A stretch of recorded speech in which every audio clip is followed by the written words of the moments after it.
प्यारे विद्यार्थियों, इस कालांश में मैं आज आपसे अपत्याधिकार प्रकरण में आए दो प्रत्यय अण प्रत्यय और ढक प्रत्यय जो अपत्य अर्थ में हैं उन पे मैं आपसे चर्चा कर रहा हूँ। सर्वप्रथम एक शब्द है द्वयी मातुरः, पद है द्वयी मातुरः। इसका लौकिक विग्रह है द्वयोर मात्रो अपत्यम, द्वयोर मात्रो अपत्यम। ये लौकिक विग्रह है, अर्थात दो माताओं की संतान। सर्वप्रथम तदितार्थ उत्तर पद समाहारे च, सर्वप्रथम तदितार्थ उत्तर पद समाहारे च उक्त सूत्र द्वारा द्वयोः मात्रोः अपत्यम, दो माताओं की संतान, इस अर्थ में द्विओष मातृओष से द्विगु तत्पुरुष समास हुआ। कौन सा समास हुआ? द्विगु तत्पुरुष समास हुआ। समासों पर ज़्यादा मैं चर्चा नहीं करना चाहूँगा, हमने एमए पूर्वार्ध में पढ़े हुए हैं। प्रथमा निर्दिष्टम समास उपसर्जनम, इस सूत्र द्वारा चूंकि संख्यावाचक शब्द दिया हुआ है द्वि, इस संख्यावाचक द्विओष की उपसर्जन संज्ञा हो गई। उपसर्जन संज्ञा होने के बाद उपसर्जनम पूर्वम सूत्र द्वारा उपसर्जन संज्ञक द्विओष का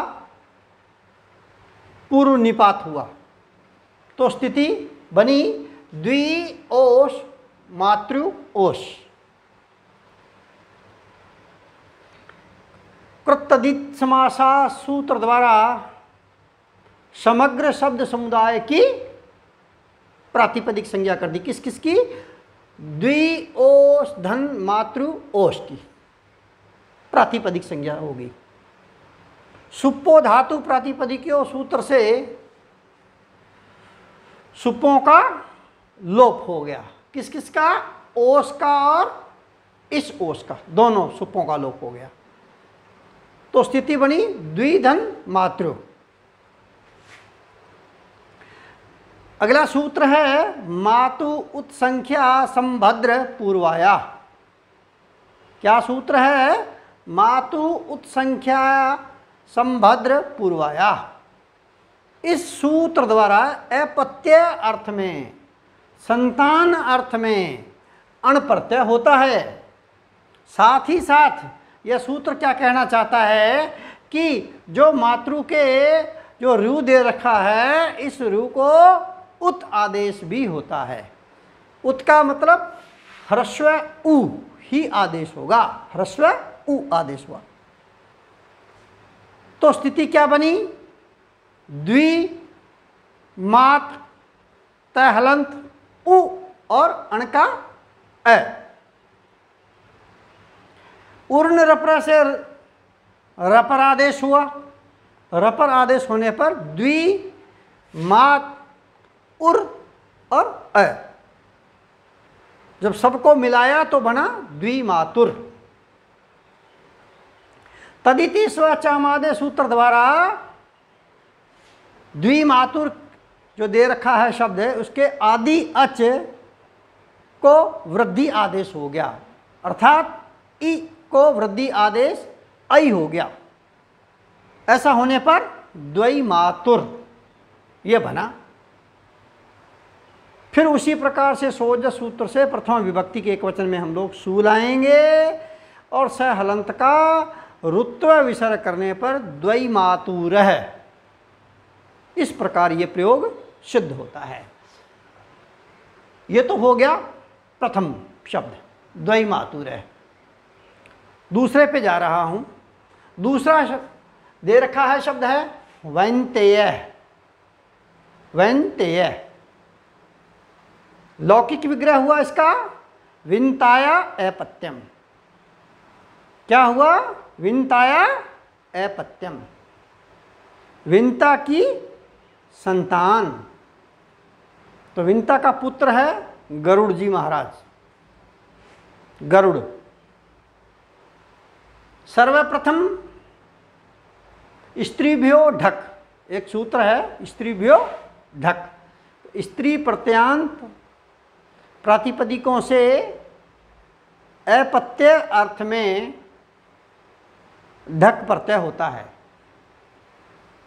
तो स्त्रीभ्यो ढक सूत्र द्वारा विनता, चूंकि स्त्रीलिंग शब्द है विनता, इसलिए विनता अंगस, विनता की षष्ठी, इस षष्ठ्यंत सुबंत से अपत्य अर्थ में, संतान अर्थ में ढक प्रत्यय हो गया। ढक में से भी क्या हलंत की इत संज्ञा होगी, ढ मात्र शेष रहा। कृतदित समासा सूत्र द्वारा समग्र शब्द समुदाय की अब हम इसकी प्रातिपदिक संज्ञा करेंगे। तो विनतांगस धन ढक की प्रातिपदिक संज्ञा हो गई। सुप्पो धातु प्रातिपदिक सूत्र द्वारा सुप का लोप अर्थात अंगस का लोप, तो बना विनता धन ढ। हाँ, पिछले कालांशों में हमने एक सूत्र पढ़ा था आय नेई नीय फैड खेचे गाम प्रत्यादीनाम। याद होगा आपको सूत्र क्या? आय नेई नीय फैड खेचे गाम प्रत्यादीनाम। क्या? प्रत्यय के आदि में स्थित, यदि प्रत्यय के आदि में ढ हलंत दिया हुआ हो तो, ढ दिया हुआ हो तो उस ढ को ए यह हलंत आदेश हो जाता है। किस सूत्र द्वारा? आय नेई नीय फैड खेचे गाम प्रत्यादीनाम। सूत्र द्वारा प्रत्यय के आदि में स्थित ढ को ए आदेश होता है। तो ढ हलंत को ए आदेश हुआ, तो आया विनता धन ए, और ढ का बचा हुआ ए भी रह गया पीछे। इसके बाद में अब अगला सूत्र है कितिच। कितिच सूत्र द्वारा विनता जो है उसके आदि अच जो है वी का ई, उस ई को वृद्धि आदेश हो जाएगा। किस सूत्र से? कितिच सूत्र से। यहाँ पे ध्यान रहे मित्रों, यहाँ तदितेश्वर चामादे सूत्र कार्य नहीं करेगा। क्यों नहीं काम करेगा? क्योंकि कितिच सूत्र कहना चाहता है कि कित परे रहते ढक का क हलंत की इत संज्ञा हुई थी, इसलिए वह कित थे। इसलिए कित परे रहते कितिच सूत्र द्वारा आदि अच को वृद्धि आदेश होगा, इसलिए यहाँ पे कितिच सूत्र ही काम करेगा। इस सूत्र द्वारा आदि अच को वृद्धि आदेश हो गया। तो विनता में जो दिया हुआ आदि अच है ई, ह्रस्व ई, उसको वृद्धि आदेश होकर के आई हो गया और बना वैनता। क्या बना? वैनता धन एय। यचिबम सूत्र द्वारा फिर हम वैनता की भय संज्ञा कर देंगे। भय संज्ञा होने के बाद यशेतिच सूत्र द्वारा भय संज्ञक वैनता के अंत्य अच आ का लोप हो गया। लोप होने पर वैनत धन एय, और जब दोनों को मिलाया तो बन गया वैनतेय। क्या बना? वैनतेय। फिर स्वोजस सूत्र से प्रथम विभक्ति के एक वचन में सु आने पर वैनतेय धन सु, और स हलंत का रुत्व विसर्ग होने पर वैनतेय प्रयोग सिद्ध होता है। तो मित्रों, आज मैंने आपसे दो शब्दों की रूप सिद्धि आपको करके बताई।